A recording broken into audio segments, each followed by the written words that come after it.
করে তাকে হিসাব করে জাকাত দিয়ে দিন। জাকাত সম্পদের ময়লা, এই জাকাত যতক্ষণ আমাদের ভিতরে থাকবে ততক্ষণ এই জাকাত কি নয়, আপনার সম্পদ পবিত্র নয়, এগুলো অপবিত্র। ওই যে অপবিত্র অবস্থায় রোজা নামাজ পড়লে কোনো কাজে আসবে না। সম্পদকে পবিত্র করুন। আর যথাযথভাবে যখন দিয়ে দিবেন, হ্যাঁ আপনি মনে করতেছেন কমে যাচ্ছে, আমার নবী বলছে বৃদ্ধি পাচ্ছে। সুবহানাল্লাহ বলবেন। আমরা আমার নবীর হাদিস শুনি, পড়ি, আমল করি না। আল্লাহ কোরআনে বারবার বলেছেন আকিমুস সালাত ওয়া আতুজ যাকাত, সালাতের পরে যাকাতের স্থান নাই। সোজাসুজি সালাতের পরে যাকাতের স্থান, যাকাত দিয়ে দিতে হবে। দেখুন এই কথাটি বলে শেষ করে দেব। যাকাত যদি কেউ না, তাদের পরিণতি বড় ভয়াবহ হবে।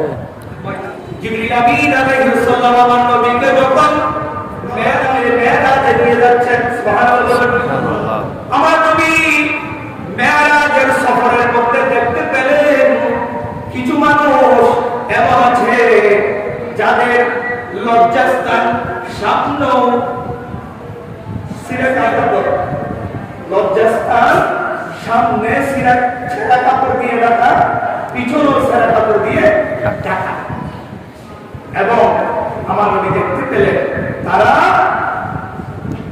গরু মহিষ মাঠের মধ্যে ছেড়ে দিত, ছড়াই ঠিক সেভাবে ওই লজ্জাস্থান ভঙ্গ ব্যক্তিগুলো ছেঁড়া কাপড় করা ওই মাঠের মধ্যে চলতেছে। মাঠের মধ্যে চলতেছে। এবার আমার নবী দেখতে পেলেন গরু মহিষ মাঠের মধ্যে চললে পরিষ্কার ঘাসগুলো খায়, পরিষ্কার পরিচ্ছন্ন কিগুলো খায়, ঘাস খায়।